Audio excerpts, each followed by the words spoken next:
বিশ্বনবী একবার নামাজের মধ্যে একামত হয়ে গেল, উনি আল্লাহু আকবার বলে নামাজ শুরু করবেন।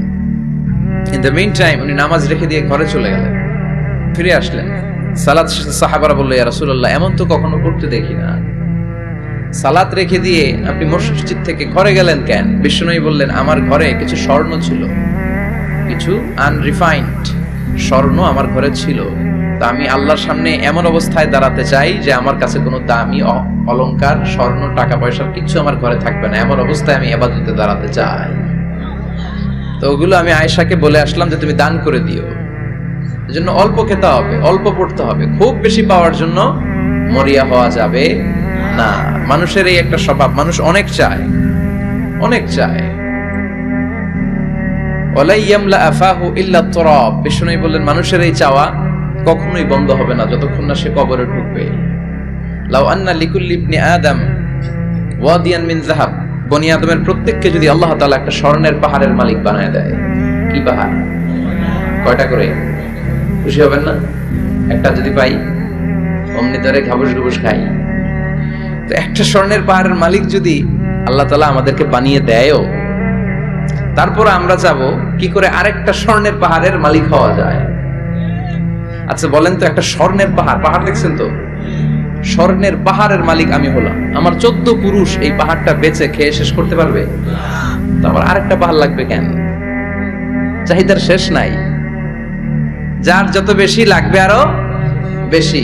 বিষ্ণু বললেন, ওয়ালাই ইয়ামলা আফাহু ইল্লা তুরাব, কবরের মাটি ছাড়া কিছুই তাকে তৃপ্ত করতে পারবে না। এজন্য আমরা অল্প খাবো, অল্প পড়বো, অল্প জমাবো। অল্পের ভেতরে বরকত দিয়েছে কে?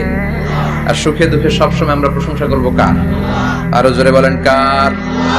আল্লাহ তুমি তৌফিক দাও।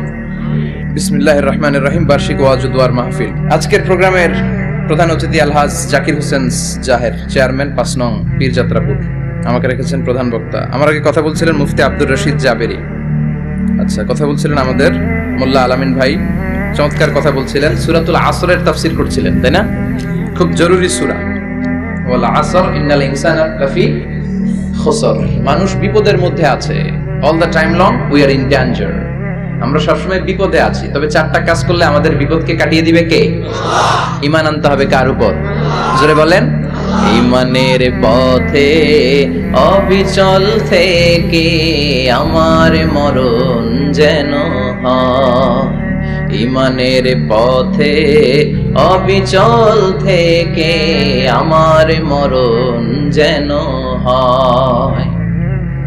তোমারই কাছে মিনতি আমার, তোমারই কাছে মিনতি আমার, মহামহিম দয়াময়, ঈমানের পথে অবিচল থেকে আমার মরণ যেন হয়। পড়েন আমিন। চমৎকার দোয়া হয়ে গেছে না? ঈমানের পথে অবিচল থেকে আমার মরণ যেন হয়। আবার পড়েন আমিন। তো যেই ইসলামী সঙ্গীতগুলোর, নাশিদগুলোর কথামালা সুন্দর, এগুলো আপনারা গাবেন, এগুলো হৃদয়কে টাচ করে। যেগুলো হৃদয় থেকে লেখা হয় এগুলো হৃদয়কে টাচ করে, যেগুলো হৃদয় দিয়ে বলা হয় এগুলো মানুষের অন্তরে যে টাচ করে, ঠিকই না? বিশ্বনবী যা বলতেন হৃদয় থেকে বলতেন, প্রাণ খুলে বলতেন, প্রাণ থেকে বলতেন, যেটা মানুষের হৃদয়কে টাচ করত। আবার বিশ্বনবী কথা বলতেন কম, কিন্তু এটার অর্থ ছিল ব্যাপক। বিশ্বনবী বলতেন, উতিতু জাওয়ামিআল কালিম, আমাকে আল্লাহ তাআলা জাওয়ামিউল কালিম দিয়েছে। বিশ্বনবী বলতেন অল্প, বলতেন অল্প, কিন্তু এটার অর্থ, ব্যাখ্যা, বিশ্লেষণ ভলিউমের পর ভলিউম হয়ে যায়, কিন্তু ব্যাখ্যা শেষ হয় না। সুবহানাল্লাহ। আবার বিশ্বনবী বলতেন, নুসিরতু বিররাবি মাসিরাতা শাহর, আমি যে এলাকায় দাঁড়িয়ে থাকি এলাকার ডানে বায়ে সামনে পেছনে 1 মাসের দূরত্বের রাস্তা পর্যন্ত ওই জায়গায় কোনো কাফের দাঁড়িয়ে থাকলে আমার ভয়ে তার অন্তর থারথার করে কাঁপে। ভয় দিয়ে বিশ্বনবীকে আল্লাহ তাআলা সাহায্য করেছেন। 1 মাস ডানে বায়ে সামনে পেছনে 1 মাসের দূরত্বের ভেতরে যদি কোনো কাফির মুশরিকদের আন্ডা বাচ্চাও থাকে, যত দূরেই থাকুক, বিশ্বনবীর ব্যাপারে তার অন্তরে ভয় আর দুর্দুকানি শুরু হয়ে যায়। সুবহানাল্লাহ পড়েন। এজন্য আমরা বিপদ কাটাতে পারবো না যতক্ষণ না ঈমানদার না হতে পারি। পাক্কা ঈমানদার হতে হবে। ওয়ালা তালবিসু ঈমানাহুম বিযুলমিন, তোমাদের ঈমানকে জুলুমের সাথে মিশ্রিত করো না। জুলুম মানে শিরক, শিরকের সাথে আমাদের কোনো সম্পর্ক নাই। ঈমান হতে হবে পাক্কা ঈমান। ঈমানের সাথে যদি শিরক ঢুকে ওটা কি পাক্কা ঈমান হয়? খালিস ঈমান হয়? মসজিদে যে নামাজও পড়েন, মাজারে যে সেজদাও দেন, এরকম আছে না নাই? মসজিদে যে আল্লাহর কাছে যায়, মাজারে যে বাবার কাছে যায়, আছে না নাই? মসজিদেও দান করে, আবার মাজারে যেও দান করে, আছে না নাই? না, আপনার এই ডবল স্ট্যান্ডার্ডকে থামিয়ে দিতে হবে, এটাকে ব্রেক করে ফেলতে হবে। আপনি চাইবেন শুধু একজনের কাছে, তিনি কে? বিশ্বনবী বলতেন, ইদা সাআলতা ফাসআলিল্লাহ, যখন চাইবা আল্লাহর কাছে চাও। হাত পাতবেন কার কাছে? ওয়া ইদা ইসতাআনতা ফাসতাইন বিল্লাহ, সাহায্য যদি চাও একমাত্র কার কাছে যাবা? আমাদেরকে সাহায্য করতে পারে কে? বিপদে পড়লে উদ্ধার করতে পারে কে? কবরে মাজারে পড়ে থাকা ব্যক্তি আমাদের উদ্ধার করতে পারে? কথা বুঝতেছেন তো? সহজ না কথাটা? এত জনের কাছে যাওয়া যাবে না, এত জনের কাছে মাথা নোয়ানো যাবে না, নোয়াবো এক জায়গায়, তিনি কে? আবার বিশ্বনবী বলতেন, এই শিরিক হচ্ছে আখফা মিন দাবিবিন নামাল, পিঁপড়ার গুটি গুটি পায়ের চেয়েও শিরকটা হলো বড় সূক্ষ্ম। পিঁপড়া যেমনি গুটি গুটি পায়ে মিষ্টির দোকানে ঢুকে যায়, যে মিষ্টি নষ্ট করে, শিরক তেমনি তোমার ভেতরে ঢুকে তোমার ঈমানকে নষ্ট করে দেয়। আখফা মিন দাবিবিন নামাল। আপনি পাহাড় পরিমাণ গুনাহ নিয়ে, হাদিসে কুদসিতে এসেছে, সাগরের ফেনা পরিমাণ পাপ নিয়ে আল্লাহর কাছে হাজির হয়েছেন। আল্লাহ, আমি পাপী, আমি কি? পৃথিবী না জানুক আমি তো জানি, আমি কি পাপ করেছি হায়। পৃথিবী না জানুক আমি তো জানি, আমি কি পাপ করেছি হায়। আমার পাপের করলে বিচার, বাঁচার উপায় নাই আমার। দয়াময় প্রভু মাফ করো আমায়, মাফ করো আমায়। পড়েন আমিন। আমরা সবাই পাপী। আমরা কি? বিশ্বনবী বললেন, কুল্লুকুম খাত্তাউন, তোমরা সবাই পাপী। ওয়া খায়রুল খাত্তাইন আত-তাওয়াবুন, আর এই পাপীদের মধ্যে সবচাইতে ভালো পাপী ওই পাপী যেই পাপী পাপ করার পরে তওবা করে কার কাছে?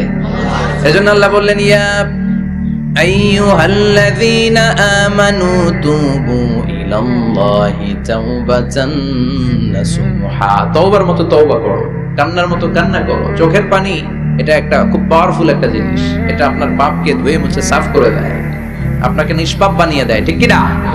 তো এই বিশাল পাপের বোঝা নিয়ে, পাহাড় পরিমাণ গুনাহ নিয়ে কিয়ামতের দিন যদি আল্লাহর কাছে আপনি হাজির হয়ে যান, ওই পাপের মধ্যে যদি শিরকের পাপ না থাকে, মানে কোনো মাজারে যে সেজদা দেন নাই, বাবার কাছে যান নাই, কোনো মাজারে মানত করেন নাই, মাজারে লাল শালু দেন নাই, মোমবাতি দেন নাই, আগরবাতি দেন নাই, মাজারে মুরগি মানত করেন নাই, এই পাপগুলো করেন নাই, অনেক পাপ আপনার আছে, কিন্তু শিরকের পাপ নাই।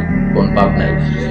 আল্লাহ বলেন, হাজার কোটি পাপ নিয়ে, পাপের বোঝা নিয়ে, পাহাড় পরিমাণ অন্যায় নিয়ে, গুনাহ নিয়ে যদি আমার সামনে আসো, আর এই গুনার মধ্যে যদি শিরকের কোনো গুনাহ না থাকে, তাহলে আমি আল্লাহ পাহাড় পরিমাণ দয়ার ক্ষমা নিয়ে তোমার কাছে হাজির হয়ে যাব।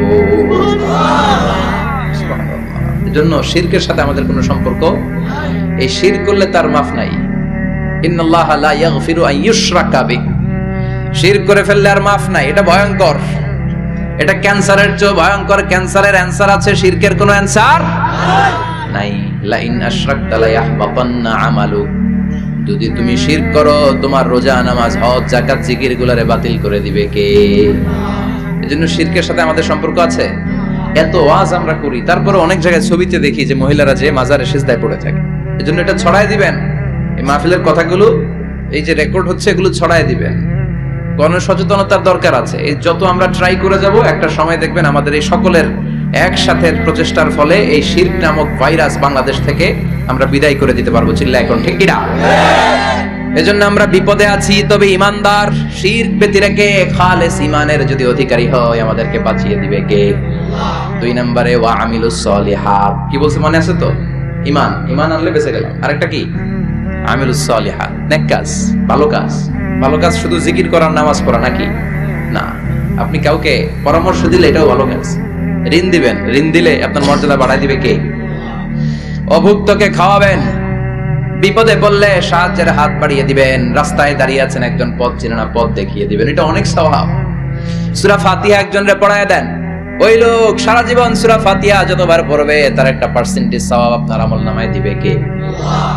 তারপরে মানুষকে টাকা দিয়ে সাহায্য করবেন, অসুস্থ হয়ে গেলে রক্তের প্রয়োজন হলে গায়ের রক্ত দিয়ে সাহায্য করবেন, কবুল করবে কে? রক্ত দেয়া অনেক বড় ইবাদত, জানেন এটা? মুমূর্ষু ব্যক্তিকে যদি রক্ত দেন, আপনার এই রক্তের কারণে যদি কারো প্রাণ বেঁচে যায়, তাহলে আপনি কেমন যেন গোটা বিশ্বের সব মানুষের প্রাণ বাঁচিয়ে দিলেন। একজনকে বাঁচানো মানে সবাইকে বাঁচানো, একজনকে মারা মানে সবাইকে মারা। বিশ্বনবী বললেন, আল ইনসান বুনিয়ানুম মারসুস, সব মানুষগুলো হলো আল্লাহর পক্ষ থেকে সীসা ঢালাই করা প্রাচীর। একজনকে নষ্ট করা মানে প্রাচীরটাকে ভেঙে দেয়া, ঠিক কি না? তাহলে ঈমান আনতে হবে কার উপর? আর আল্লাহর সন্তুষ্টির জন্য সৎকর্ম করতে হবে। তারপরে একে অপরকে ভালো কাজের জন্য পরামর্শ দেওয়ার দরকার আছে না নাই? হক আর সবর, আমরা হকের পক্ষে থাকবো, রাজি আছেন তো? আর আমরা সব সময় ধৈর্যশীল থাকবো, রাজি আছেন? ইন্নামাস সাবর ইনদা সাদামাতিল উলা, বিপদের প্রথম ধাক্কায় ধৈর্যটা ধারণ করতে হবে। অনেকে বিপদ আসলে পেরেশান হয়ে যায়, চিল্লা ফাল্লা শুরু করে দেয়, কান্না শুরু করে দেয়, বিলাপ করে। বেশিরভাগ মহিলারা এটা করে, ঠিক কিনা? বিষ্ণু বললেন, বিপদের প্রথম ধাক্কায় কেমন সবর করলা এটাই দেখার বিষয়। ইন্নামাস সাবর ইনদা সাদামাতিল উলা, বিপদের প্রথম ধাক্কায় যে সবর ধরতে পারে সেই আসল সবুর, সেই আসল কি সবুর মানে ধৈর্য ধারণকারী। বিশ্বনবী দোয়া করতেন, আল্লাহ আপনি আমারে ধৈর্যশীল বানান, আল্লাহুম্মা জাআলনি সাবুরা ওয়া জাআলনি শাকুরা, আপনি আমারে ধৈর্যশীল বানান, আপনি আমারে শুকরগুজার বানান। ওয়া জাআল ফি আইনি সাগীরা ওয়া ফি আয়ুনিন নাসি কাবীরা, আমার চোখে আপনি আমারে ছোট বানান, মানুষের চোখে আমারে আপনি বড় বানান। পড়ে না আমিন? আর জোরে পড়ে না আমিন? চারটা ওয়াজ কাল থাকবে তো। আলামিন ভাইয়ের প্রথমে কি করতে হবে? ঈমান, ঈমানের পরে সৎকর্ম, তারপরে হক আর সাবর, এগুলো মেনে চলতে হবে। রাজি আছেন তো? আরো জোরে পড়েন ইনশাআল্লাহ। আসুন আমরা আল্লাহকে ফরমালি থ্যাঙ্কস দেই, শুকরিয়া জানাই, কালিমাতু শুকর করি, আওয়াজ করে আমরা পড়ি আলহামদুলিল্লাহ। পড়েন রব্বানা লাকাল হামদ হামদান কাসীরান তাইয়িবান মুবারাকান ফীহি ইয়া রাব্বি লাকাল হামদু কামা ইয়ানবাগি লিজালালি ওয়াজহিকা ওয়া আযীমি সুলতানিকা, লাকাল হামদু বিল ঈমান, লাকাল হামদু বিল ইসলাম, লাকাল হামদু বিল কুরআন। প্রশংসা করলাম কার? জোরে বলেন কার? সব সময় প্রশংসা করতে হবে কার? সে আল্লাহর পাঠানো সবচাইতে দামি মর্যাদাবান আসমানি কিতাবের নাম হচ্ছে কি? চিল্লায় বলেন কি নাম? এই যে সূরাতুল আসর তেলাওয়াত করেছে, কোন কিতাবে আছে? কথা বলেন। এই কোরআনটা হচ্ছে নূর, এই কোরআনটা হচ্ছে হিদায়াত, এই কোরআনটা হচ্ছে শিফা, এটা হচ্ছে আলো। এই কোরআন থেকে আলো নিয়ে নিজেদেরকে আলোকিত করতে হবে। কি করতে হবে? আলো। আলোর দরকার আছে না নাই? আলো ছাড়া কিছু দেখা যায়? এজন্য কোরআনকে আলো বানিয়ে পাঠালো কে? রব্বুল আলামিন বলেন, কিতাবুন আনজালনাহু ইলাইকা লিতুখরিজান নাসা মিনাল যুলুমাতি ইলান নূর। ও নবী, একটা কিতাব পাঠালাম, যেই কিতাব অন্ধকার থেকে আপনাদেরকে আলোর দিকে নিয়ে যাবে। কোন দিকে নিবে? জোরে বলেন। আমরা আলোর পথের সৈনিক, আমরা জান্নাতে যেতে চাই। জান্নাতে যেতে হলে যে বইটা মানতে হবে, বইটার নাম কি? তাহলে কিতাবে আল্লাহ আলো দিলেন, আবার হেদায়েত দিলেন। আল্লাহ বললেন, যালিকাল কিতাবু লা রাইবা ফীহি হুদাল লিল মুত্তাকিন। হুদাল লিল মুত্তাকিন, guide book to those who are মুত্তাকিন। তাহলে গাইড বুক পেলাম, আলো পেলাম, আবার এটার ভিতরে শেফা আছে। কি আছে? শেফা মানে সুস্থতা, শেফা মানে রেমেডি, শেফা মানে রিকভারি। আপনি অসুস্থ হলে সুস্থ করে কে? কোরআন পরে যদি ফু দেন, সুস্থ বানায় দিবে কে? নাকি তাবিজের ভেতরে ঢুকায় ঝুলাইবেন? ঝুলানো যাবে? পড়তে হবে। কি করবেন? যে ঘরে সূরা বাকারা তেলাওয়াত করা হয় সেখান থেকে শয়তান দৌড়ে পালায়, নাকি যেই ঘরে বাকারা ঝুলিয়ে রাখা হয়? হ্যাঁ, পড়তে হবে। পরে ফু দেন, সুস্থ করবে কে? এই কিতাবের সর্বপ্রথম যে সূরাটা আল্লাহ দিলেন, ভূমিকা সূরা, এটার নাম হচ্ছে ফাতিহা। ফাতিহা মানে কি? ভূমিকা।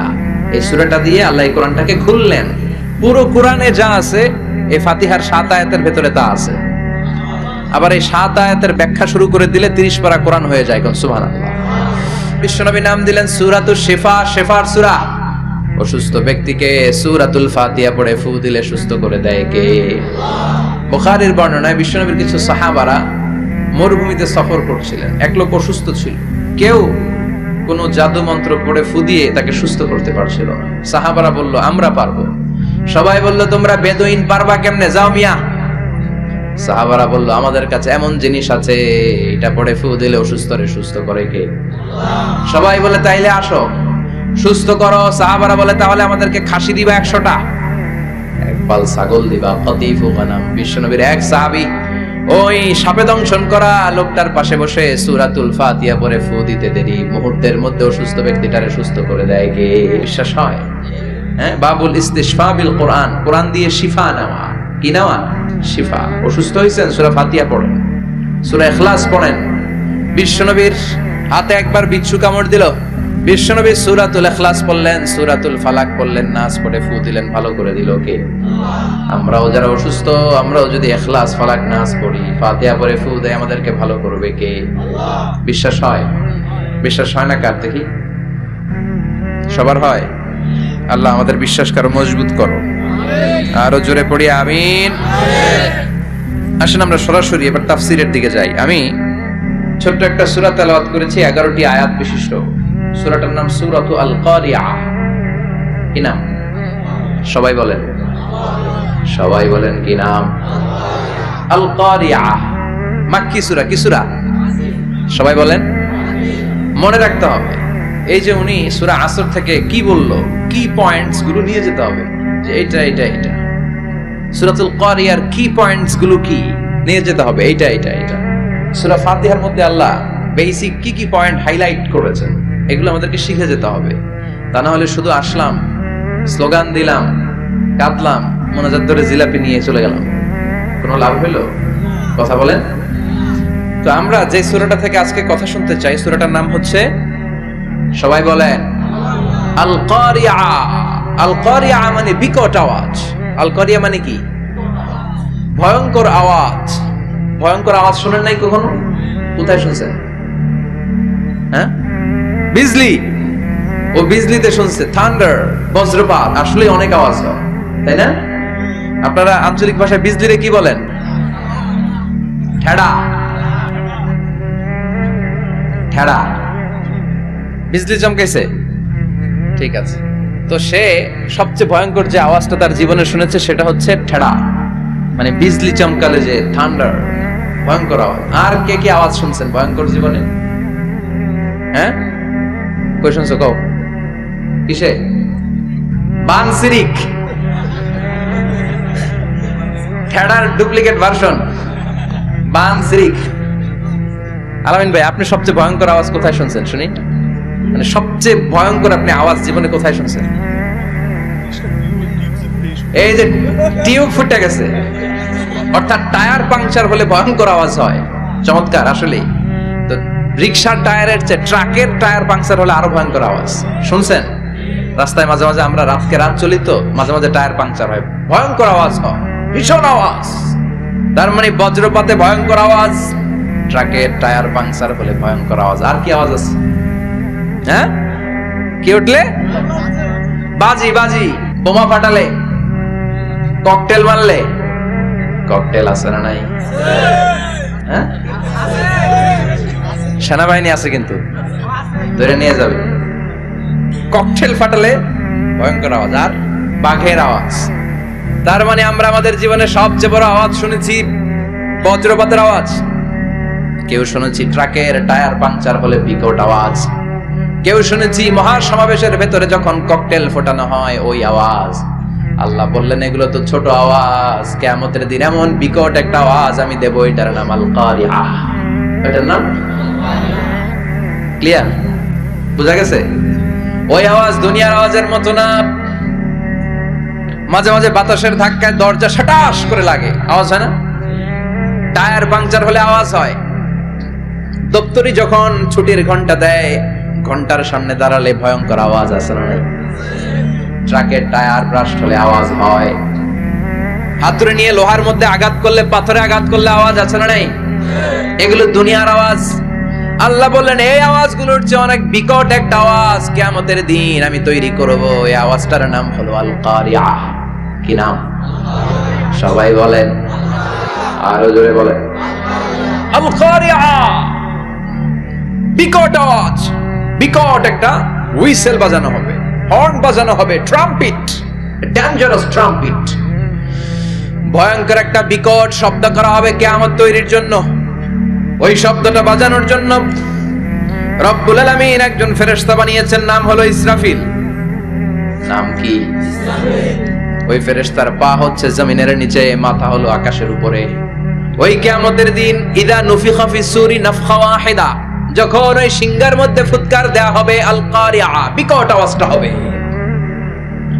এই ফেরেশতার নাম হচ্ছে মালাকুস সূর, সিংহার ফেরেশতা। এই ফেরেশতার নাম ইসরাফিল। ফেরেশতার নাম সবাই বলেন। এই বিশাল ফেরেশতাকে তিনটা হুইসেল দেওয়ার জন্য আল্লাহ বানিয়েছেন। কয়টা? সবাই বলেন। তার ডিউটি হচ্ছে তিনটা হুইসেল দিবে, হর্ন বাজাবে তিনটা। গাড়িতে সামনে জ্যাম হয়ে গেলে ড্রাইভাররা কি করে?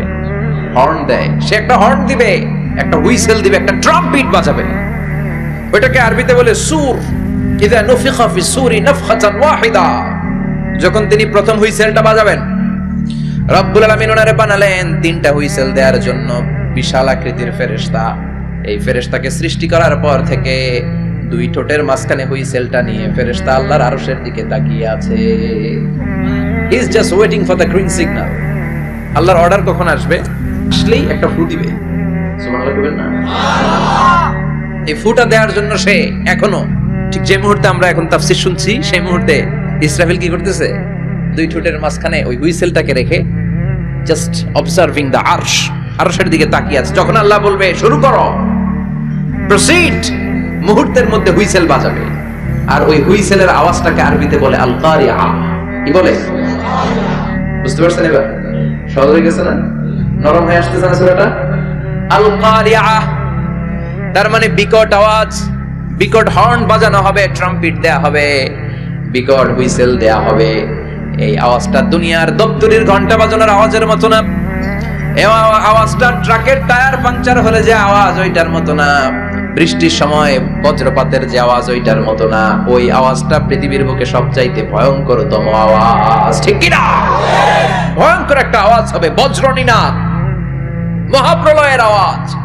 একটা আওয়াজে সব লন্ডভন্ড হয়ে যাবে, একটা আওয়াজে সব লন্ডভন্ড হয়ে যাবে। এজন্য ওই আওয়াজটাকে ডেডিকেট করে আল্লাহ কোরআনে একটা সূরা দিয়েছেন। সূরাটার নাম, কথা কয় না কি নাম?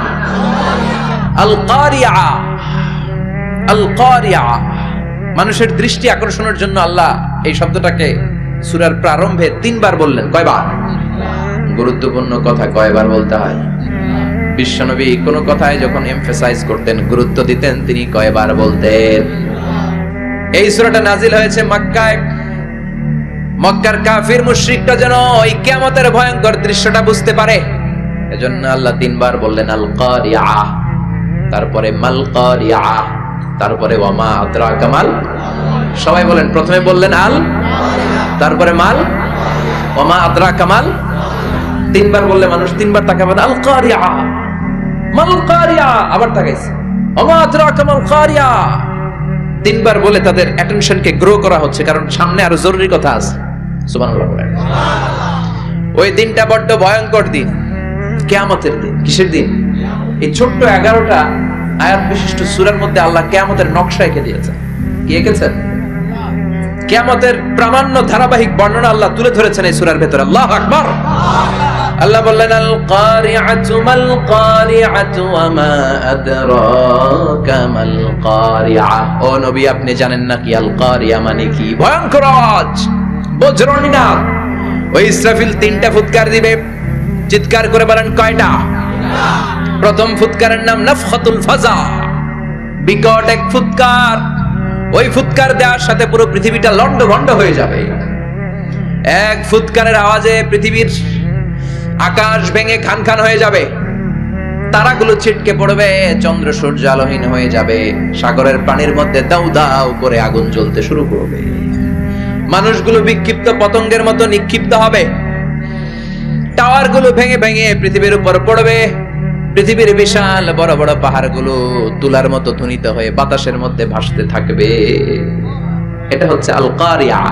মাল ওমা আদরাকা মাল। আবার আল্লাহ বললেন ইযা যুলজিলাতিল আরদু জিলজালাহা ওয়া আখরাজাতিল আরদু আসফালাহা। ইসরাফিল যখন প্রথম ফুৎকার দিবে পুরো পৃথিবীর মধ্যে কাঁপাকাঁপি শুরু হবে। কাঁপাকাঁপিরে আপনারা কি বলেন? ভূমিকম্প দেখছেন নি? দেখছেন কেউ? সব কাঁপে না? নিজেরাও কাঁপি। কিয়ামতের কাঁপাকাঁপি কি আমরা যেই কাঁপাকাঁপি দেখছি এটার মতো? সুনামির কাঁপাকাঁপির মতো না, ভয়ঙ্কর একটা কাঁপাকাঁপি। পুরো পৃথিবী ভাইব্রেশন শুরু হয়ে যাবে, শেকিং করবে পুরো পৃথিবীটা। পৃথিবীটা ফেটে চৌচির হয়ে ভেতরের গরম লাভা বের হবে। সাগরের মধ্যে পানি আছে, সাগরের পানির মধ্যে দাউ দাউ করে আগুন জ্বলবে। আগুন জ্বললে কি দিয়ে নিবা? কথা কম, পানি। আর ওই পানির মধ্যেই আগুন। পানিকে বৈজ্ঞানিক ভাবে বলে H2O। কি বলে? এই H2O নিয়ে কত কাণ্ড, হ্যাঁ এই দেশে। আল্লাহ হেদায়েত দাও। আমিন। তার মানে হাইড্রোজেন থাকে দুইটা, হাইড্রোজেনের দুইটা মলিকিউল আর অক্সিজেনের একটা মলিকিউল। তো এই দুইটা গ্যাস একসাথে হলে পানি হয়ে যায়। কিন্তু একসাথে আমরা বানাতে পারি? বানিয়ে পাঠাইছে কে? কথা বলেন কে? কৃত্রিম উপায়ে ইউনাইটেড স্টেটস অফ আমেরিকার একটা রিসার্চ সেন্টারে আধা গ্লাস পানি বানাইছিল বিজ্ঞানীরা। কয় গ্লাস? হাইড্রোজেনের দুইটা মলিকিউল আর অক্সিজেনের একটা মলিকিউলকে মিঙ্গেল করে আর্টিফিশিয়াল ওয়াটার তারা বানিয়েছিল। এতে বাংলাদেশি টাকায় খরচ করেছে প্রায় 3 কোটি টাকা। এটা অসম্ভব মানুষের পক্ষে কৃত্রিম ভাবে পানি তৈরি করা। ফ্রিতে খাইতেছি আমরা, সুবহানাল্লাহ কইবেন না? তার মানে পানি দিয়ে আমরা আগুন নিভাই। পানির মধ্যে দুইটা গ্যাস, একটা হলো হাইড্রোজেন আর একটা হলো অক্সিজেন। এই গ্যাস দুইটা দিয়ে আবার আগুন নিভানো যায় না। এই গ্যাস দুইটা আলাদা হলে এগুলো আবার আগুন জ্বালায়। সুবহানাল্লাহ। তার মানে কিয়ামতের দিন পানি আর পানি থাকবে না, পানির মিশ্রিত দুইটা গ্যাসকে আল্লাহ আলাদা করবে। বলে পৃথিবীর ভেতরে থাকা আগুনগুলো বের হয়ে আসবে, গোটা সাগরের মহাসাগরের পানিগুলো দাউ দাউ করে জ্বলবে। এজন্য আল্লাহ বললেন আল কারিআতু মাল কারিআতু ওয়া মা আদরাকা মাল কারিআ ইয়াউমা ইয়াকুনুন নাসু কাল ফারাশিল মাবথুস। সেদিন মানুষগুলো পতঙ্গের মতো নিক্ষিপ্ত হবে। ওয়া তাকুনুল জিবালু কাল ইহনিল মানফুশ। তুলাকে ধ্বনিত করা হলে ছোট্ট ছোট্ট তুলার কণা বাতাসে যেমনে ভেসে বেড়ায়, পৃথিবীর বড় বড় পাহাড়গুলো এরকম বাতাসের মধ্যে মেঘের মতো ভাসতে শুরু করবে। সুবহানাল্লাহ বলেন। তুলা পিটায় না এমনি? পিটালে দেখবেন কিছু পাতলা তুলার কণা বাতাসের মধ্যে ভেসে বেড়াচ্ছে। ফুদিলে আরো বাতাস পাইলে আরো উঠতে থাকে, কই যে যায় নিজেও জানে না। ছেড়ে নাই পাহাড়গুলোর কে এরকম তুলার মতো ধ্বনিত করবে কে? মানুষগুলোকে বিক্ষিপ্ত পতঙ্গের মতো নিক্ষিপ্ত করে দিবে কে? আমরা আর এরকম শক্ত হয়ে বসে থাকতে পারবো না। পৃথিবীর সবকিছু, পৃথিবীর সেন্টারে একটা জায়গা আছে, ওটা টানে, কেন্দ্রের দিকে টানে। এটা গ্র্যাভিটেশনাল ল বা পাওয়ার বলে, মাধ্যাকর্ষণ শক্তি।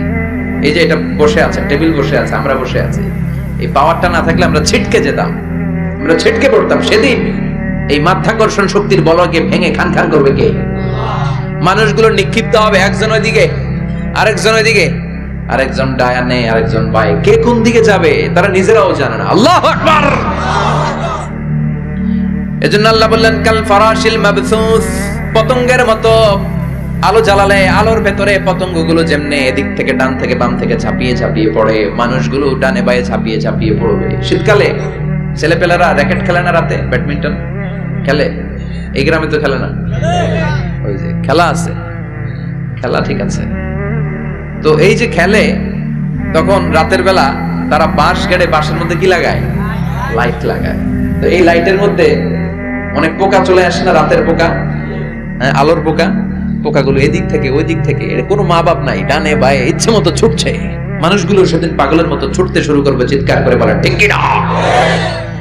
আবার আল্লাহ বললেন ওয়াতাকুনুল জিবালু কাল ইহনিল মানফুশ। পাহাড়গুলো উঠতে থাকবে, বিশাল পাহাড় টুকরো টুকরো হয়ে যাবে। মাউন্ট এভারেস্ট খান খান হয়ে যাবে। নাম শুনছেন? এশিয়া মহাদেশের সবচেয়ে বড় পাহাড়। আমি দেখেছিলাম দূর থেকে, যাই নাই নেপালে। কাতারে একবার যাচ্ছিলাম, কাতার থেকে কায়রো সফরের সময় মাউন্টেন রেঞ্জের পাশ দিয়ে বিমান যায়।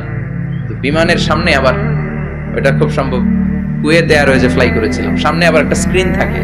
ওখানে কেউ মুভি দেখে, কেউ কোরআনের তেলাওয়াত শোনে, কেউ সফরের যে রোড ম্যাপ ওইটা দেখে। তো ওইটা দেখলে আপনি বুঝবেন এখন কোন শহরের উপর দিয়ে যাচ্ছেন, আশেপাশে কি আছে। তো তখন দেখাচ্ছে যে নেপালের পাশ দিয়ে এটা ফ্লাই করছে। জানলাটা খুলে দেখি বিশাল মাউন্টেন রেঞ্জ, উপরে বরফের ক্যাপ পরানো। আল্লাহু আকবার। তো আল্লাহ যখন ইদা জুলজিলাতিল আরদু জিলজালাহা, কিয়ামতের ওই আল কারিআ মাল কারিআর সময় পৃথিবীটারে ধরে যে একটা ঝাঁকুনি দিবে, ওই ঝাঁকুনিতে পাহাড়গুলো থাকবে। কথা বলেন। পৃথিবীর সবচেয়ে বড় পাহাড় ৮৮৫০ মিটারের মাউন্ট এভারেস্ট ভেঙে খান খান হয়ে যাবে, টুকরা টুকরা হয়ে যাবে। ইউরোপের সবচেয়ে বড় পাহাড়ের নাম হচ্ছে আল্পস মাউন্টেন, আল্পস পর্বতমালা। আমেরিকার সবচেয়ে বড় মাউন্টেন রেঞ্জ হচ্ছে আলাস্কা, থাকবে এগুলা। তুর পাহাড় আরব বিশ্বের বিশাল এক পাহাড় থাকবে। বাংলাদেশের গারো পাহাড়, কেউকারাডাং, তাজিংডং, বিজয়, চিম্বুক, নাম শুনছেন? গেছেন আপনারা? কি বিশাল বান্দরবানে পাহাড়। আল্লাহ যখন ইদা জুলজিলাতিল আরদু জিলজালাহা বলে একটা কাঁপুনি দিবে, টিকবে? কথা কন, কথা কন। আবার পৃথিবীর বড় বড় টাওয়ার, বুর্জ আল খলিফা, বিশাল লম্বা tower, kingdom tower, Shanghai tower, Petronas twin tower, তাইপেডাং 101, এই যে বিল্ডিং গুলা টিকবে? কথা বলেন। এজন্য আল্লাহ বললেন আল কারিআতু মাল কারিআতু ওয়া মা আদরাকা মাল কারিআ ইয়াউমা ইয়াকুনুন নাসু কাল ফারাশিল মাবথুস ওয়া তাকুনুল জিবালু কাল ইহনিল মানফুশ। আল্লাহু আকবার। আবার আল্লাহ বললেন ইযা রুজ্জাতিল আরদু রাজ্জান ওয়া বুসাতিল জিবালু বাসসা। কিয়ামতের এই বিকট শব্দটা যখন ইসরাফিল ফেরেশতা দিয়ে ফেলবে, তারাগুলো ছিন্ন বিচ্ছিন্ন হয়ে যাবে, ছিটকে পড়বে, আকাশ সংকুচিত হয়ে যাবে। কাগজের টুকরা আমরা হাতের মধ্যে নিয়ে কাগজটারে যেমনি ভাঁজ করি, কিয়ামতের এই প্রথম ধাক্কায় আকাশটারে ভাঁজ করে ফেলবে কে? কথা বলেন। ইয়াউমা নাতবিস সামাআ কাতাইয়িস সিজিল্লি লিল কুতুব। কাগজ যেমনি তোমরা ভাঁজ করো, কাগজ যেমনি সহজে তোমরা হাতের মধ্যে গুটিয়ে নাও, আকাশটারে সেদিন গুটিয়ে নিবে কে? ফাইযা বারিকাল বাসারু ওয়া খাসাফাল কামারু ওয়া জুমিআশ শামসু ওয়াল কামারু ইয়াকুলুল ইনসানু আইনাল মাফার। সেদিন মানুষের চোখ হবে ছানা বড়া, চন্দ্র সূর্যে কোনো আলো নাই, দিক বিদিক পেরেশানের মতো মানুষ দৌড় দিবে, আর সবার মুখে একটাই চিৎকার, আইনাল মাফার, ওয়্যার দ্য ওয়ে আউট, যাবো কই? সব জায়গায় একই অবস্থা। কথা কন। কিয়ামতের ছাকুনি যখন হবে শুধু বাংলাদেশে হবে, ইন্ডিয়ায় হবে না, হবে সৌদি আরবে হবে না, কাতারে হবে না, আমেরিকায় হবে না, গোটা বিশ্বটারে একবারে ছাকুনি দিবে কে? আবার আল্লাহ বললেন ইয়াউমা তারাউনাহা তাযহালু কুল্লু মুরদিআতিন আম্মা আরদাআত। কিয়ামতের বিভীষিকাময় পরিস্থিতি দেখে দুধের বাচ্চাকে রেখে বাচ্চার মা দিবে একটা দৌড়। দুধের বাচ্চারে রেখে মা কোনোদিন দৌড় দেয় নাকি? দুগ্ধপোষ্য বাচ্চা, দুধ খাওয়ায়, এই দুধের বাচ্চাটারে মা খুব যত্ন করে রাখে না? কথা বলেন। কিয়ামতের এই বিভীষিকাময় পরিস্থিতি দেখে মা দুধের বাচ্চাকে রেখে দিয়ে দিবে দৌড়। গর্ভবতী মা মুহূর্তের মধ্যে ডেলিভারি হয়ে যাবে। বিকট আল কারিয়া মাল কারিয়া যখন শুরু হয়ে যাবে, 3 মাসের 4 মাসের অপরিণত অপরিপক্ক বাচ্চা মুহূর্তের মধ্যে ডেলিভারি হয়ে যাবে। এই এলাকায় বাচ্চা ডেলিভারি হয় কয় মাসে? 8 মাস, 9 মাস কিংবা 10 মাস।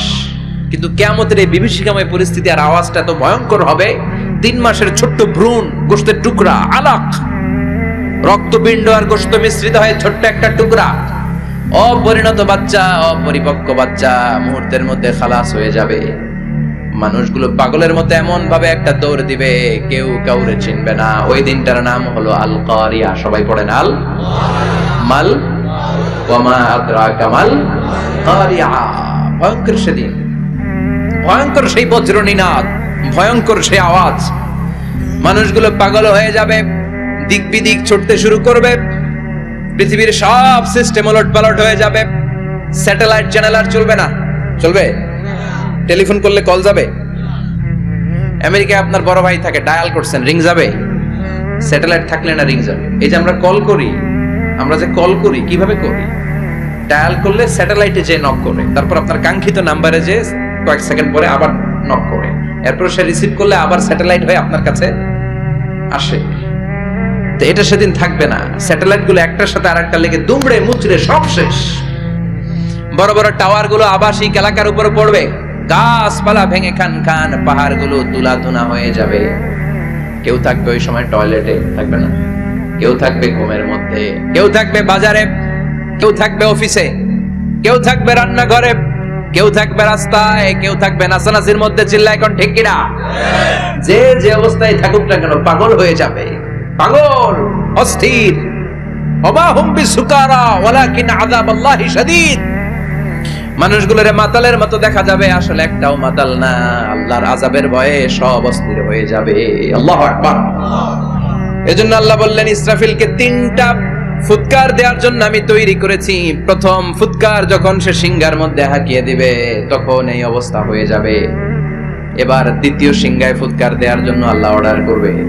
ইসরাফিল তার বিশাল হুইসেলটা নিয়ে সাথে সাথে দ্বিতীয় ফুৎকারটাও দিয়ে দিবে। দ্বিতীয় ফুৎকার দেওয়ার সাথে সাথে এই ফুৎকারটাকে আরবিতে বলে নাফখাতুস সাঈক, সব মরে যাবে। সব কি হবে? মরবেন না আপনারা? আজীবন থাকবেন? একদিন মাটির ভেতরে হবে ঘর রে মন আমার, কেন বাঁধো দালান ঘর, প্রাণ পাখি উড়ে যাবে পিঞ্জর ছেড়ে,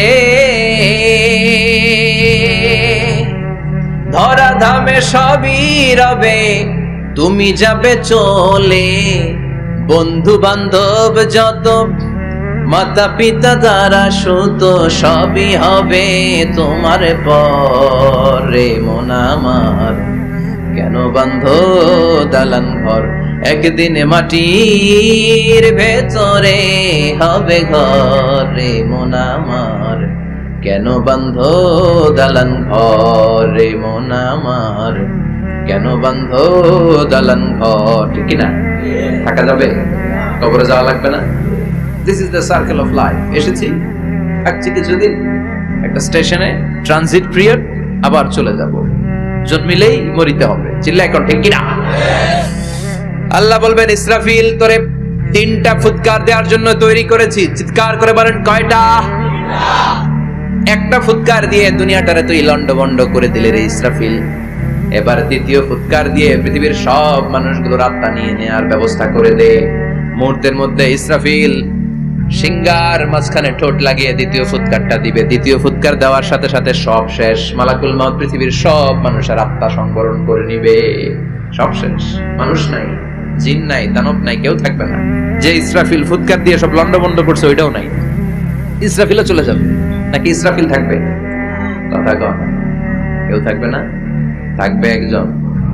তিনি কে? কুল্লু মান আলাইহা ফানি ওয়া ইয়াবকা ওয়াজহু রাব্বিকা যুল জালালি ওয়াল ইকরাম ফাবিআইয়ি আলাই রাব্বিকুমা তুকাযযিবান। এই বিশ্বে যা দেখা যায় সব হয়ে যাবে ফান, নিঃশেষ, কিছু থাকবে না, সব মরে যাবে। থাকবে শুধু একজন সত্তা। চিৎকার করে বলেন তিনি কে? আল্লাহ। দ্বিতীয় ফুৎকারের পরে সব মানুষ শেষ, প্রাণী শেষ, কোন প্রাণের অস্তিত্ব আর নাই। আল্লাহ বলবেন জিন জাতিও মেরে ফেল। মালাকুল মাউত জিন জাতির আত্মা নিয়ে যাবে। আমাদের যেমনি আল্লাহ রূহ কবজ করে, জিনদেরও কিন্তু মালাকুল মাউতের মাধ্যমে রূহ কবজ করা হয়, জানেন? ওমা খালাকতুল জিন্না ওয়াল ইনসা ইল্লা লিয়াবুদুন। এই 2টা জাতিকে আল্লাহ তাআলা ইবাদতের জন্য তৈরি করেছে। কবরে যে আযাব হয় এই 2টা জাতি শুধু দেখে না, বাকি সব প্রাণী দেখে। কবরে যে পাখিগুলো বসে, পাখি কিন্তু দেখে নিচে কি হয়, হোয়াটস হ্যাপেনিং ইনসাইড, সব সে দেখে। গরু ছাগল আমরা কবরস্থানের পাশে বেঁধে রাখি, সব দেখে। গায়রাস সাকালাইন, শুধু মানুষ আর জিন ছাড়া। ঠিক কি না? এজন্য মাঝে মাঝে দেখবেন কবরস্থান থেকে গরুর রশি ছিঁড়ে গরু দেয় দৌড়, ছাগল দেয় দৌড়, তাই না? কারণ সে সব দেখে। জিনদের রূহ কবজ করা হবে, তাদের জন্য এই শরিয়ত আছে। জিনদেরও কোরআন তেলাওয়াত করতে হয়, ওদেরও সালাত পড়তে হয়, ওরাও সিয়াম করে, ওরাও হজের সময় হজ করে, কিন্তু আমরা দেখি না। দেখি, এটা একটা অদৃশ্য জাতি, এটা দেখা যায়। জিসমুন নারিয়ুন ইয়াতাশাক্কালু বিআশকালিন মুখতালিফা। এটা আগুনের তৈরি একটা সৃষ্টি, যেটা যখন যে রূপ ধরতে চায় ওই রূপ ধরতে পারে। যেটার কথা শুনছেন কেউ? শুনছেন আপনি? কোথায়? কোরআনে শুনছেন না? জিন আমাদের সাথে কথা কইছে, ওটা শুনছেন নি কান দিয়ে? এটা শুনেন, শোনা যায়, শোনা যায়। অনেকে শুনে, অনেকে শুনে। জিসমুন নারিয়ুন ইয়াতাশাক্কালু বিআশকালিন মুখতালিফা। আগুনের তৈরি একটা সৃষ্টি, চাইলে যেমন মনে চায় তেমন আকৃতি ধরতে পারে। কখনো ছাগল হতে পারে, কখনো বিড়াল হতে পারে, কখনো সাপ হতে পারে, আবার মানুষের মতো আকৃতি নিতে পারে। আল্লাহু আকবার। আল্লাহ বলবেন মানুষ শেষ, এবার জিনদের রূহ কবজ করো। সব জিনদের রূহ কবজ হবে। আল্লাহ একবার মালাকুল মাউতকে জিজ্ঞেস করবেন, আখবিরনি মাইয়াবকা, ও মালাকুল মাউত আর কে কে বেঁচে আছে বলো। মালাকুল মাউত বলবে, আল্লাহ মানুষ নাই, জিন নাই, প্রাণী নাই, শুধু ফেরেশতারা আছে। আল্লাহ বলবেন সব ফেরেশতাদের রূহ কবজ করো। সব ফেরেশতাদের রূহ কবজ হয়ে যাবে। যেই ফেরেশতার হুইসেল দেওয়ার কারণে, হর্ন বাজানোর কারণে কিয়ামত, ওই ফেরেশতার রূহ কবজ হয়ে যাবে। আল্লাহু আকবার। আর কে কে বেঁচে আছে? আমার ভাই জিব্রাইল বেঁচে আছে, জিব্রাইল রেও নাও। মালাকুল ওয়াহি, ওহির ফেরেশতা, যিনি আল্লাহর কাছ থেকে ওহী নিয়ে দুনিয়ায় আসতো, তারও রূহ কবজ হয়ে যাবে। এবার আল্লাহ বলবেন, আখবিরনি ইয়া মালাকাল মাউত মাইয়াবকা, ও মালাকুল মাউত আর কে বেঁচে আছে মহাবিশ্বে বল। কেউ আছে নাকি? মালাকুল মাউত বলবে, আল্লাহ কেউ নাই। আপনার কথা মতো মানুষ মারলাম, জিনদের মারলাম, ফেরেশতাদেরও মারলাম, কেউ নাই। একমাত্র শুধুমাত্র আপনি আছেন, আর আপনার হুকুমের গোলাম আমি আজরাইল আছি। সুবহানাল্লাহ বলেন। কি একটা সময় কাটবে, আল্লাহ আর মালাকুল মাউত ছাড়া কেউ থাকবে না। আল্লাহ বলবে, সবাইকে মারলি, সবাই চলে গেল, সবার মরণ হলো, এবার তোর মরণ। এবার সবাইকে মারলি, এবার তুই একটু মর, তুই একটু মর। কি ভয়ঙ্কর কথা! তুই মর শুনে মালাকুল মাউত কাঁপতে শুরু করবে, খিচুনি উঠে যাবে মালাকুল মাউত। সে বলবে, আল্লাহ সবাই রে মারলাম, আমি মরবো কেন? আমি না মারছি, আমি মরবো কেন? আল্লাহ বলবেন, কুল্লু নাফসিন যায়িকাতুল মাউত, ওরে ভবের রঙ্গ হবে যে ভঙ্গ, সবই সাধেরই অঙ্গ, তোমার মাটিতে মিলাবে, জন্মিলে মরিতে হবে। ঠিক কি না? কুল্লু নাফসিন যায়িকাতুল মাউত, প্রতিটি আত্মার মৃত্যুর স্বাদ নিতে হবে। Everyone has to take the taste of death. মৃত্যুর স্বাদ প্রত্যেককে আস্বাদন করতে হবে। এটা কেমন? ও মালাকুল মাউত, তুমি মেরেছো তো কি হয়েছে, এবার তোমার মরণের পালা, এবার তুমি মরো। এবার মালাকুল মাউত কাঁপতে থাকবে, কাঁপতে থাকবে। আল্লাহ বলবেন, কেঁপে আর কেঁদে লাভ নাই, জান্নাত জাহান্নামের মাঝ বরাবর একটা জায়গা আছে, আরাফ, ওখানে দাঁড়া। মালাকুল মাউত দাঁড়াবে, আল্লাহ বলবেন, মর, মরে যা, মুত, ইয়া মালাকুল মাউত, মর, মরে যা। আল্লাহর হুঙ্কার শুনে মালাকুল মাউত জান্নাত জাহান্নামের মাঝ বরাবর দাঁড়িয়ে বিকট একটা চিৎকার দিবে। বিকট একটা চিৎকার দিয়ে মালাকুল মাউত ওই জায়গায় শেষ। মালাকুল মাউত নাই। বিশ্বনবী বলেন, মালাকুল মাউতের ওই দিনের চিৎকারটা এত ভয়ঙ্কর হবে, ডেঞ্জারাস হবে, ওই চিৎকারের আওয়াজ যদি দুনিয়ার মানুষেরা কান দিয়ে শুনতে পেত, আলাদা করে ইসরাফিলের সিংহায় ফুৎকার দেওয়ার কোনো দরকার লাগতো না। ওই আওয়াজটা শুনে দুনিয়ার মানুষেরা সব কানের পর্দা ফেটে লাশ হয়ে পড়ে যেত। আল্লাহ দুনিয়ার ডেকে বলবেন, ও পৃথিবী, ইয়া আরদু আইনা আশজারুকে, তোর বড় বড় গাছ কই? ইয়া আরদু আইনা আনহারুকে, ও পৃথিবী, তোর বড় বড় নদীগুলা কই? ইয়া আরদু আইনাল কুসুর, বড় বড় প্রাসাদগুলো কই? হ্যাঁ, বড় বড় প্রাসাদগুলো কোথায়? বড় বড় টাওয়ারগুলো কোথায়? আইনাল মুলুক ওয়াল জাবাবেরা, অত্যাচারী রাজাগুলো কোথায়? ক্ষমতার লোভে যারা গদি নিয়ে টানাটানি করতো আর বলতো ক্ষমতার মালিক আমি, সব ক্ষমতা আমার, আমার রাজত্ব, আমার দাপট, ওই গাদ্দারগুলো কোথায়? আল্লাহ চিৎকার দিয়ে বলবেন, লিমানিল মুলকুল ইয়াউমা লিল্লাহিল ওয়াহিদিল কাহ্হার, আজকে ক্ষমতা কার? সবাই বলেন চিৎকার দিয়ে, ক্ষমতা কার? Who belong the power today? Who belong the kingdom today? আজকে ক্ষমতা কার? আল্লাহ বলবেন, ক্ষমতা কারো না, আসল ক্ষমতার মালিকানা আমি কারো হাতে দেই নাই, আসল ক্ষমতার মালিকানা কার হাতে? দ্বিতীয় ফুৎকার দিলে এই ঘটনা ঘটবে। এবার এমন একটা পরিস্থিতি হয়ে গেল, কিয়ামত হলো, সব শেষ। আছে একজন, তিনি কে? উনি মরবেন, আল হাইয়ুল কাইয়ুম। উনি কি? শাশ্বত, চিরঞ্জীব, সদা জাগ্রত, সদা সজাগ, তার কোনো ক্ষয় নাই, লয় নাই, অব্যয়, অক্ষয়, হ্যাঁ, স্রষ্টা। আল্লাহু আকবার। দুইটা ফুৎকার দেওয়ার পরে এই ঘটনা ঘটবে, কিন্তু ফুৎকার দেয়া লাগবে কয়টা? দিছে কয়টা? বাকি আছে কয়টা? এবার আবার ইসরাফিলের দরকার আছে না নাই? এবার রব্বুল আলামিন ইসরাফিলকে জীবিত করে দিবে। ইসরাফিলকে আবার রূহ দিয়ে দিবে, পড়েন সুবহানাল্লাহ। রূহুর মালিক কে? রূহ ঢুকায় কে? বের করে কে? রূহ দেখা যায়, ধরা যায়? ইসরাফিলকে আল্লাহ তাআলা রূহ দিবেন, দিয়ে বলবেন ইসরাফিল তো 3 নাম্বার হুইসেল দিয়ে ডিউটি শেষ কর। ডিউটি কয়টা? কথা বলেন, দিয়েছে কয়টা? বাকি কয়টা?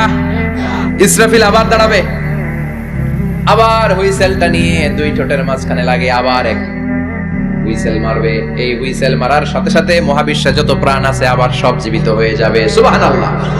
আবার মিনহা খলাকনাকুম ওয়া ফিহা নুঈদুকুম ওয়া মিনহা নুখরিজুকুম তারাতান উখরা। মাটি থেকে বানালাম, মাটির কবরে পাঠালাম, আবার মাটি দিয়ে তোমাদেরকে পুনরুত্থান করবে কে?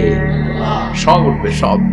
সাইয়েদনা আদম থেকে শুরু করে এখন কত 600 কোটি না মানুষ? আমগো আগে গেছে কয় কোটি? কত হাজার কোটি, কত billion, million, trillion, zillion, pillion, হিসাব আছে। আবার আমাদের পরে কত বছর আছে আমরা জানি? সব উঠবে। মিনহা খলাকনাকুম ওয়া ফিহা নুঈদুকুম ওয়া মিনহা নুখরিজুকুম তারাতান উখরা। সব উঠবে। আরে কত লম্বা ঘুম দিছিল সবাই। মুমিনরা সবাই কবরে কি দিবে? লম্বা ঘুম। জোরে বলেন কি দিবে? সবচেয়ে বড় ঘুম দিয়েছে সাইয়েদনা আদম আলাইহিস সালামের ছেলে হাবিল। নাম শুনছেন? ওরে মারছিল কে? কথা কম। এজন্য মারার বিচার দিয়ে আল্লাহ কিয়ামতের দিন বিচার শুরু করবে। রক্তের বিচার আছে না নাই? রক্তের দাগ সহজে শুকায় নাকি? রক্তের বিচার বড় বিচার। আল্লাহ ওই বিচার দিয়ে শুরু করবেন। হাক্কুল্লাহ, হাক্কুল ইবাদ। হাক্কুল্লাহর বিচার আল্লাহ শুরু করবেন সালাত দিয়ে। আউয়ালু মা ইউহাসাবু বিহিল আবদু ইয়াউমাল কিয়ামাতি আস-সালাহ। কিয়ামতের দিন হাক্কুল্লাহর প্রথম বিচার হলো সালাত। নামাজ পড়ছ নাই কে? হাত তুল, আল্লাহ দাঁড় করাবে। আল্লাহ বলবেন সেজদা দে। আমরা যারা সেজদা দিতাম আল্লাহু আকবার বলে সেজদায় লুটিয়ে পড়ব। যারা সেজদা দেয় নাই, সেজদার আন্দোলন করে নাই, সালাত প্রতিষ্ঠার আন্দোলনে নামে নাই, ওরাও আমাদের মতো সেজদা দিতে চাইবে, পারবে নাকি? ওদের পিঠটারে লোহার মতো শক্ত করে দিবে কে? ইয়াউমা ইউকশাফু আন সাকিন ওয়া ইউদআউনা ইলাস সুজুদি ফালা ইয়াস্তাতিউন।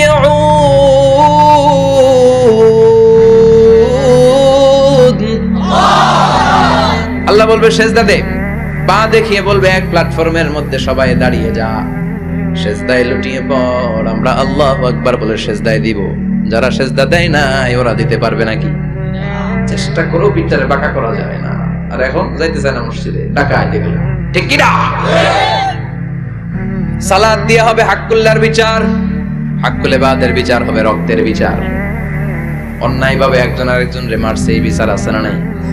অনেক বিচার দুনিয়ায় হয় নাই, কিন্তু আখিরাতে বিচার আছে না নাই? যে বিচারপতি বিচারের রায় দিছে ওই বিচারপতিরও বিচার আছে না নাই? সবচেয়ে বড় বিচারপতিটার নাম কে? অন্যায় ভাবে ক্রস ফায়ার হলে ওইটার বিচার সেদিন করবে কে? অন্যায় ভাবে গুম হলে বিচার করবে কে? পত্রিকায় কত লাশ দেখি, চোখ বাঁধা, মুখ বাঁধা, হাত দুইটাও পিছনে বাঁধা, শরীরটা পানির মধ্যে থেকে থেকে ফুলে এরকম মোটা হয়েছে, রাতের অন্ধকারে মেরে ফেলা হয়েছে, কেউ দেখে না। দেখেছে কে? সেদিন সব বিচার হবে। রক্তের বিচার বড় বিচার। একটা বিচারও সেদিন বাদ যাবে না। চিৎকার করে বলেন ঠিক কি না? সব মানুষগুলো দাঁড়াবে। হাবিল বলবে আমার ঘুম ভাঙে লোকে। قالوا من بعثنا من مرقدنا هذا ما وعد الرحمن وصدق المرسلون। কে আমাদের ঘুম ভাঙালো? সেই লম্বা একটা ঘুম দিয়েছিলাম, কেন আমাদেরকে ঘুম থেকে এরকম বিশাল হুইসেল বাজিয়ে ডাকা হলো? ফেরেশতারা বলবে হাযা মা ওয়া'আদার রহমান, এইটা সেই দিন যেই দিনের ওয়াদা তোমাদেরকে দিয়েছিল কে? ওয়া সাদাকাল মুরসালুন, নবীরা যে কথা বলেছিল আজকে সেই কথার সত্যতা পাবা। সব দাঁড়াও, সব দাঁড়িয়ে যাবে। বিষ্ণু বললেন ইহশারুন নাস ইয়াউমাল কিয়ামাতি হুফাতান উরাতান মুশাতান গুরলা। কিয়ামতের কঠিন দিন মানুষগুলো হুফাতান হয়ে দাঁড়াবে, নগ্ন পদ, পায়ে জুতা নাই। কিয়ামতের দিন যে আমরা দাঁড়াবো, জুতা থাকবে পায়ে? বাটা জুতা, অ্যাপেক্সের জুতা, গলফ পোলো ক্লাব আমেরিকান থাকবে, হ্যাশ পাপিস থাকবে, কিচ্ছু থাকবে না। কিছুই থাকবে না, দাঁড়াও।